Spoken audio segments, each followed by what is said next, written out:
Good evening, folks. Triple Crown here, coming to you from Vancouver, British Columbia. This is a round 15 Operation Cool Summer recap video of the game. It is over, and we will get into who won. Well, the Axis, not a big surprise. Well, I guess it was in the end, because it came down to the final turn of the game. The Axis won with 19 victory objectives. We'll sort of talk about what happened here.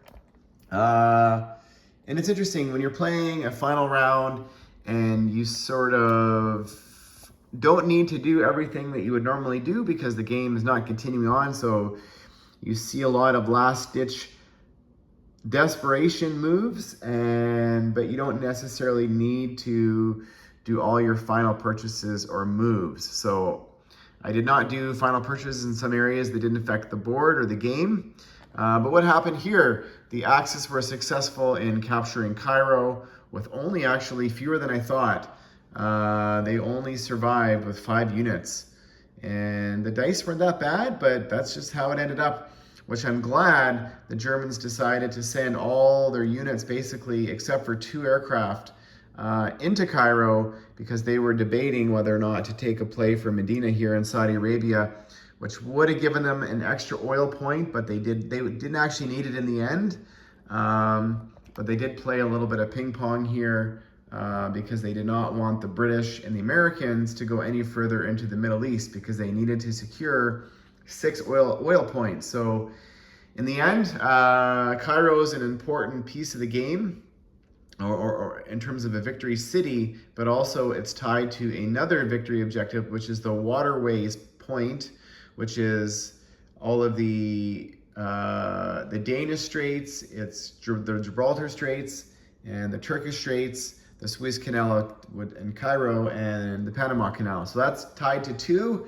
The other one, which was interesting here, is the Mediterranean, or is it the Roman Empire? So the Roman Empire is basically Gibraltar and all of the little islands here in the Mediterranean, which are Cyprus, Crete, Corinth, Sicily, Sardinia, Corsica. Did I say Corsica? And I'm just reading it here. And also Greece. So what happened here was kind of interesting, is this last territory here in Corinth, the Allies actually, on their last play of the game, dropped off 3 units there, one American and 2 British, and their whole Navy was there. So the Italians had to kill the Navy and then also kill the 3 ground units, and they actually did it decisively. So that's what's surviving. This battleship is actually damaged, so I'm going to turn it on its side. But they survived with 6 boats, their aircraft, and they did not lose a single unit at taking Corinth. So they did attack it with a couple aircraft as well. So that was successful. But Germany actually lost all of its aircraft last round, securing its objectives, knowing that, are you going to land a bomber if the objective is to have maybe a tank secure that spot for the counterattack, which is what the Germans did here, and why they lost all their aircraft. They wanted to have 5 units left over in Cairo here to make sure that the Americans that could have dropped off 2 tanks and 2 infantry did not have a counterattack. Also over here, what was very interesting is the Fortress Europe, which is a lot of the strict neutral countries that include Spain, Switzerland, Turkey, Sweden, and also in addition Portugal. And you know what, I have to say, I don't even set Switzerland up on the map because, you know, there's never a reason to capture. And you can see here, you know, you just go around it. And there's I believe there's 6 infantry there, 2 fortifications, a fighter, and a AAA. So if you're going to go in there, the Germans lost 6 or 7 units going into Switzerland, and it's only worth $1. So in gameplay, unless it's part of an objective, you would never waste your units going there for $1. So now it's in play, and the Allies decided not to even attack. The Germans did such a good job bulking up the West Coast. Their last play of the game was to build 2 fortifications in all the territories the Axis could have attacked, or the Allies could have attacked, except for Portugal, which they liberated. And the Allies were not going to take a poke. There's almost 30 German units there, and the Allies only could have attacked. The British could have sent 6 units, and the Americans only, I think it's 8 ground units. 8 ground units? Or, yeah, no, anyways, and a couple aircraft, but the Americans were not going to be successful, so they didn't bother doing that attack because they didn't want to waste the time rolling the dice. But over here in the Pacific, the Americans did a blunder on their turn 15 by exposing their transports to the Japanese fleet. I suppose it was better to wait, or they should have just wait another turn or done something completely different. And yeah, they paid the price. The Japanese took their transports, and which meant the Japanese actually secured Shanghai and Hong Kong and some of their economy points, which are tied to their world economy. The world economy was the one the Axis got, also the Reich, and it was about 8 points different in terms of economy. The Axis were successful. So what happened here? The Japanese built, so the only nation that could have attacked a land territory or an island territory was the Canadians, the British, and the Anzac, and also the FEC. So they attacked these 2 island territories here, and this third one here. Only the Canadians were successful. They had support of these aircraft, which were able to land in Brunei. But what happened here was the Japanese built fortifications.